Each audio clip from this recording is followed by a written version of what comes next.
Well, welcome back to Friday Night Live.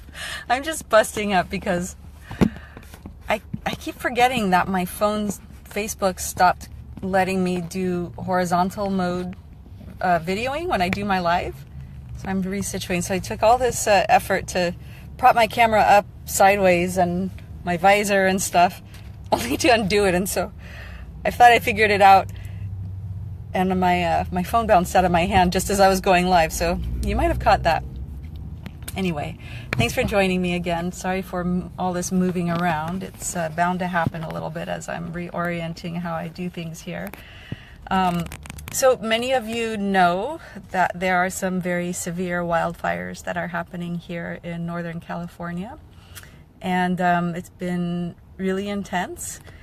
And one of the reasons why it's kind of a little bit darker where I am is not just because the time of year where the days are a little shorter, but it's because of all the smoke that's in the air. And this is kind of closer to home than I think a natural disaster has been for me in a really long time. I was thinking back to the Loma Prieta earthquake that happened in 1989, and I was in college in Santa Cruz at that time, and that was pretty intense. That was an earthquake that was so different. I knew that I knew that we needed to evacuate. I knew that I needed to get everyone out. I was taking a nap in the dorms in Santa Cruz at that time. I was a resident advisor, and I'd been through a lot of earthquakes growing up, and they were fun. Like as kids, we thought they were really fun. We loved seeing the lights swing around. We thought it was kind of exciting to okay, look for a table, look for something to get underneath, and we loved the earth shaking. It was fun, believe it or not. As kids, we loved earthquakes. And when that one happened, when the 89 earthquake happened, and it didn't stop, I knew that this was different. And I had never evacuated for an earthquake before, but something kicked in.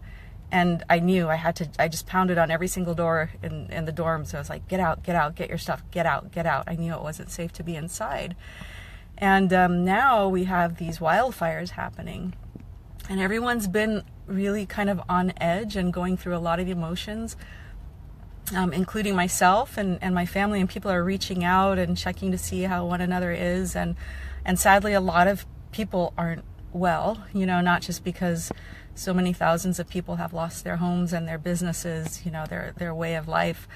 Some people have lost their lives, and many are suffering due to the poor air quality, including some people around me, and that's kind of disconcerting, And so, hi Donna, glad you're okay. Thank you. Yeah, you too.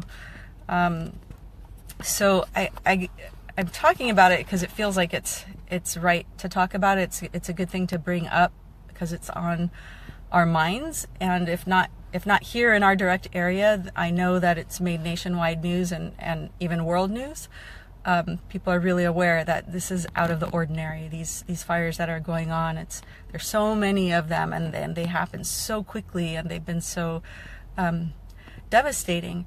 So I'm here to speak on the importance of finding compassion not just for others but for ourselves, and to allow ourselves the grace of what is it that we need. And for some people it means being around others, socializing, just not feeling alone. And there are lots of people who do find themselves alone, and if you know anyone like that, maybe you can reach out. And one of my patients today was saying that, she felt like it was time to just be with one another. And she was just like, just come over to my house. We don't even have to talk. Just come over for dinner. That was kind of how she was feeling.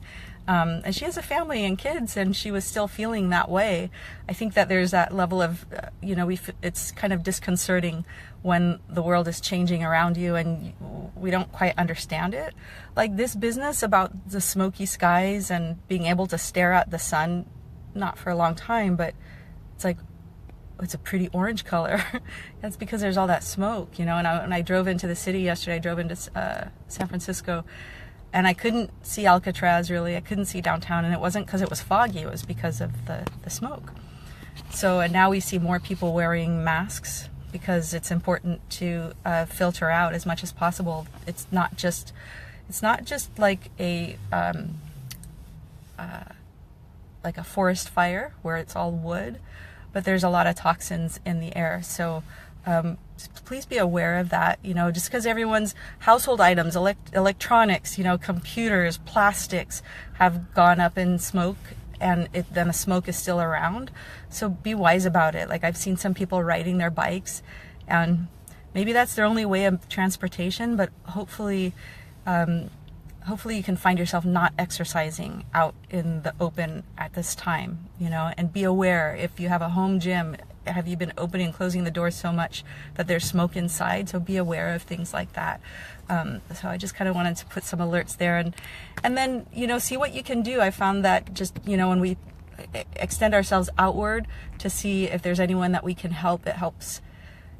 You're not only serving other people, but you're serving yourself. Like, it gives you something to do and something to feel good about if you're not in the position of needing assistance. If you can offer it, then that would be great. And that might mean volunteering at a shelter.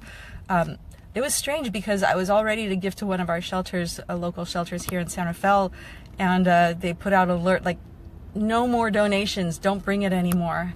Hi, Kevin. We don't have any more room, but they want volunteers and they want money. So, if you can imagine somebody's home burned down and they just left, they don't have, maybe they were in their pajamas, and, maybe you can give a cash card. Maybe it's Starbucks, maybe it's Old Navy, something that can give good value. Even Costco, they have gift cards that you could hand out if not cash. If you don't have cash available, then that can be very helpful for others.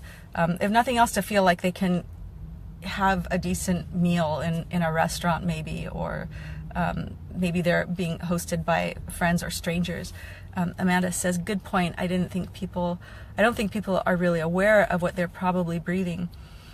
Yeah, I know. Earlier in the week, I needed to get out of the office because I was indoors all day. On Monday, I was indoors all day, and it was lunchtime, and I really felt like I needed to go outside because I'd like to walk at lunch.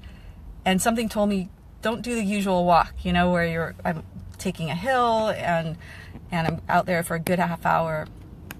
And sure enough, just after about 5-10 minutes, I was feeling winded, and I was like, well, no surprise, but I needed to get out. But I learned my lesson. It's like, if I'm going to be doing that, I really have to be wearing one of those masks.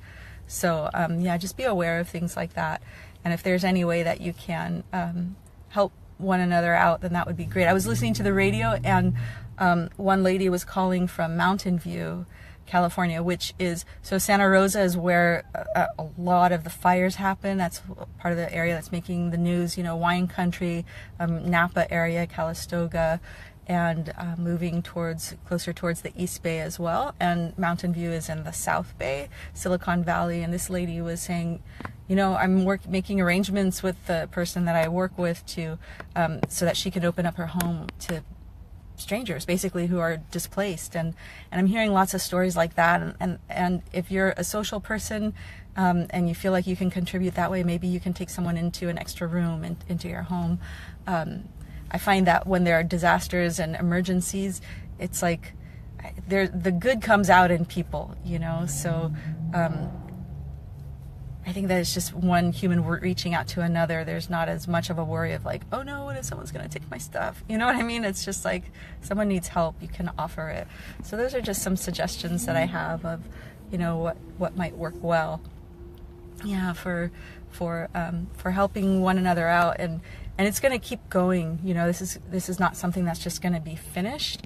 The fires are still happening; they're not all contained, and people are still getting evacuated, and homes are still being lost, and so it's something that's going to be continuing, and that's why I feel like I'm remembering about the big earthquake, because it wasn't just an instant, it wasn't just something that happened momentarily. It had a lasting effect where the whole community, I was in Santa Cruz, had to come together and and support one another and rebuild, and it affected the economy and so forth. So I think we just have to be aware that we're having a reset. Kevin says, what's happening to Mother Earth?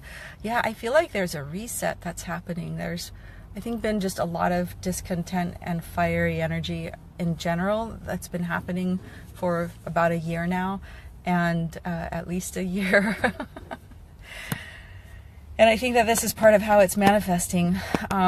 That's my opinion, but you know, fire is something that's also a reset. It's a cleansing that happens. If you think about it, with forest fires and you know, with pine trees, and we see those pine cones, and it takes fire to cause those pine cones to open up and for the seeds to burst out, and then suddenly there's a, you know, what came from one pine tree, many pine trees can evolve because the seeds are now able to you know, basically the species can regenerate, and that's part of what's happening with the earth there, and it's not an easy reset to go through, and I think that some of us are going through that emotionally as well. So I think it's just time to be compassionate. Yeah. The animals is another thing. You know, one of my assistants loves animals. Well, actually both of them, and this one in particular, she's fostering dogs, and she does as much as she can to help displaced animals.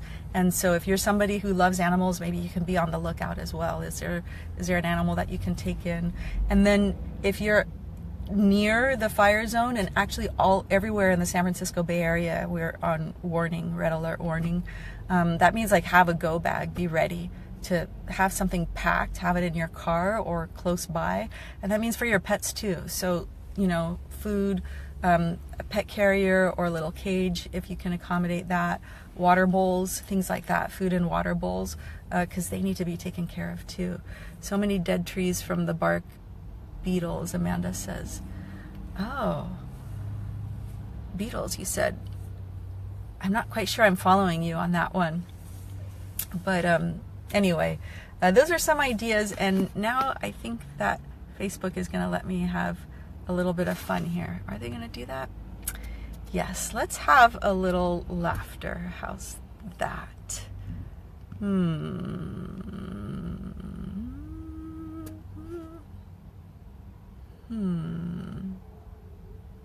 Is that it? It's a swirly?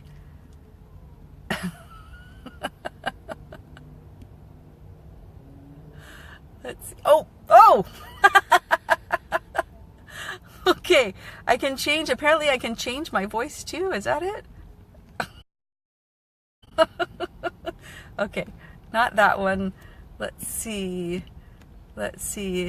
Oh, hearts are good. Let's have some hearts.